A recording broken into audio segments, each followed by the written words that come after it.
Gue mencerita hari ini gue seneng karena di kantor akhirnya kursi kantor lama datang di kantor baru. Ini gue tungguin nih kursinya nggak datang itu kursi kayak kesayangan gue, tau gak lo? Itu ternyata kursinya ketinggalan di rooftop kantor lama. Jadi kursinya baru datang dan gue seneng, gue langsung bikin syuting. Karena dulu kan waktu di kantor lama ya kayak gitu deh, gue bisa syuting 365 di rooftop tuh pakai kursi ini. Jadi ya gitu. Akhirnya gue seneng kursinya ini mah. Gue jadi inget kantor lama tuh, gue sering bikin video di sini dulu.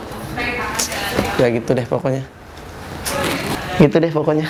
Gue lagi seneng aja. Hai guys, makasih ya buat kalian yang udah nonton video-video aku di Dikidi Channel.